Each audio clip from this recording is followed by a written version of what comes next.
All right, welcome back, traders. John Caruso coming to you here for July 28th. It is FOMC day. We just heard from the Fed. I've got Powell on pause back here. I've been trying to pick up some of the notes as he goes along here. A couple things that I have that kind of stand out to me. One of the reporters asked Jay Powell whether or not we're being forewarned of a taper to come, and the way that he answered it was very dovish, in my personal opinion.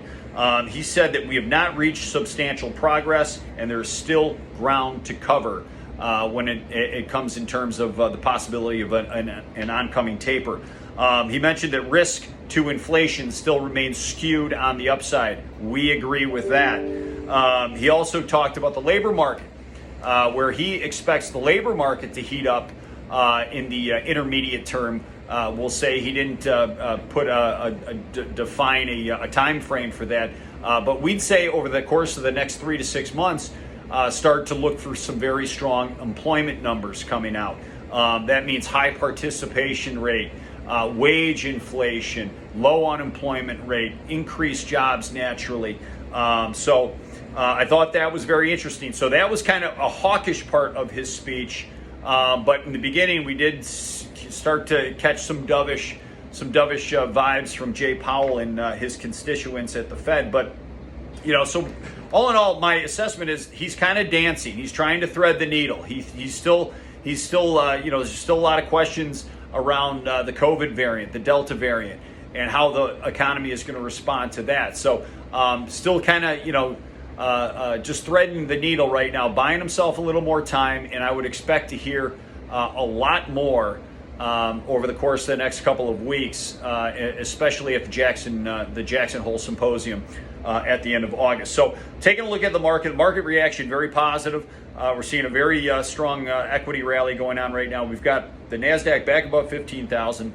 We've got the S&P playing with the 4,400 level, and we've got a rally going on in the small caps. What we expect in the oncoming quarter throughout Q3 is you want to have your stagflation playbook on. That is stagnant growth. Inflation still remains elevated. And I think some of the assets that you want to be playing right now, long gold. We like gold here. We like big cap tech. Start taking a look at the NASDAQ index. We still like allocating to the NASDAQ on pullbacks. We like selling rallies in small cap value. So the Russell 2000, which is heavily weighted with small cap stocks. We like actually getting bearish on small cap value on rallies.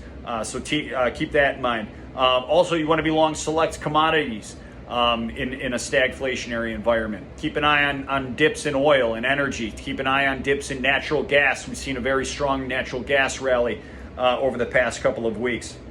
And of course, in terms of fixed income, technically you want to be overweight fixed income, betting on lower yields to come. And that has been correct over the last, since basically the start of Q3. But really, we're not doing a whole lot in fixed income. We think fixed income, the 10-year yield is going to really chop in about a 15 to 20 basis point range until we get a little more clear direction in terms of the growth picture and the inflation picture going forward. So that's where we're at right now. I hope this helps. If you have any questions for me, if you want to reach out, if you want to jump on our mailing list, we do put out a market insight letter every single morning. You can hop on that for a 2-month trial. I'd be more than happy to send that to you. We'll also send you out some directional calls on the market as well. Just feel free to reach out to me at jcaruso@rjofutures.com. I'd be happy to extend the trial to you. Good luck to you. We'll see you back here next time.